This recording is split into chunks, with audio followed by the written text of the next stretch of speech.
Okay, so to begin my presentation, I want to discuss a few statistics regarding this population of adult children of alcoholics. And according to the U.S. Department of Health and Human Services, 11% of American children live with a parent dependent on alcohol or other substances. Going forwards, this means that 25 to 30% of college students are considered adult children of alcoholics. Children of alcoholics are prone to relational difficulties. They have higher rates of emotional and psychiatric disorders, along with higher rates of substance abuse found in adult children of alcoholics.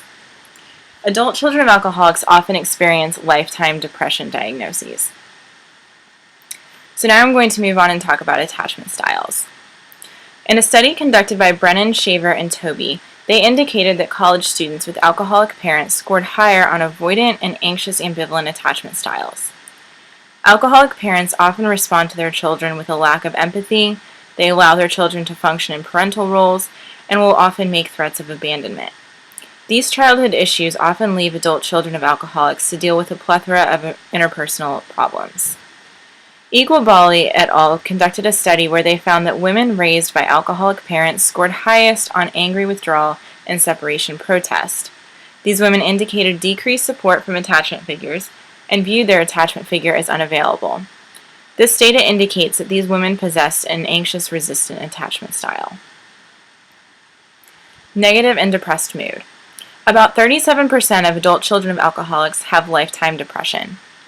Alcohol-abusing parents often cannot provide enough emotional or physical support to their children, and studies indicate that any sort of disruption, whether it's temporary or permanent in the parent-child relationship, can lead to increased rates of depression.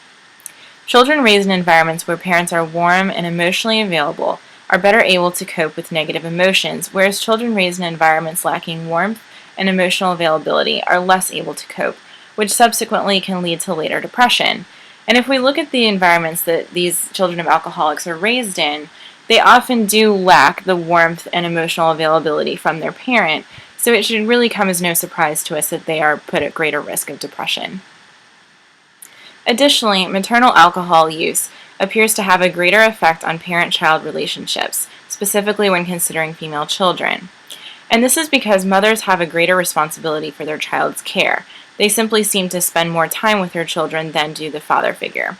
So for that reason, alcohol abuse decreases the mother's ability to fulfill parental roles, which will negatively affect peer and parent-child relationships with their child.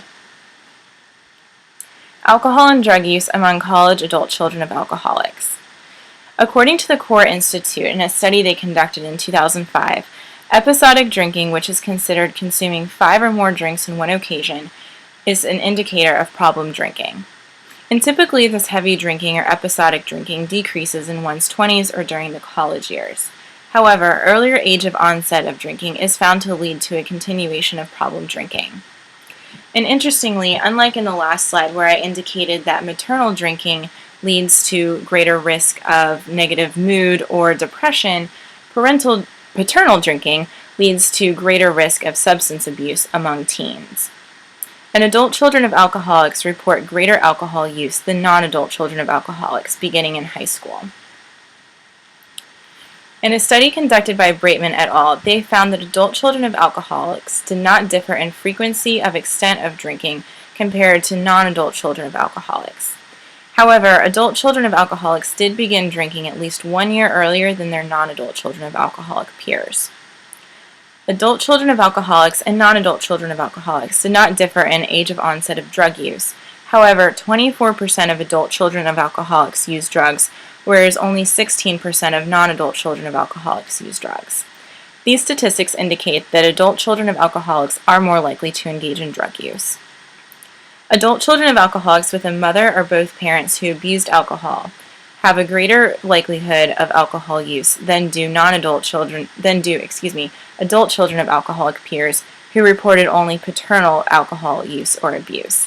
And as I indicated in the previous 2 slides back, that maternal alcohol use influences children due to greater time spent with the children.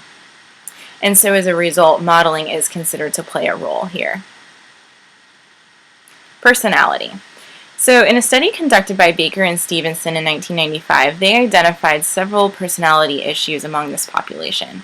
For example, female adult children of alcoholics tend to hold more pessimistic views than their non-adult children of alcoholic counterparts. Females also expressed decreased self-control as compared to non-adult children of alcoholic females. Both male and female adult children of alcoholics report increased independence, and female adult children of alcoholics reported decreased levels of emotional and physical health. For example, increased rates of depression.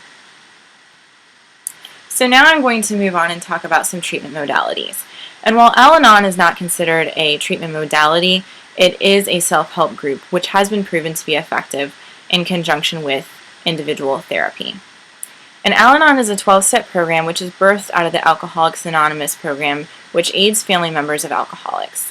And these next bullet points I took directly from Al-Anon's website, and it states that members do not give direction or advice to other members. Instead, they share their personal experiences and stories and invite other members to take what they like and leave the rest. That is, to determine for themselves what lessons they could apply to their own lives. Personal contact is also an important element in the healing process. Al-Anon website also states that many members have come to understand how their current life situation was affected by their experience growing up in a home where a parent had a drinking problem.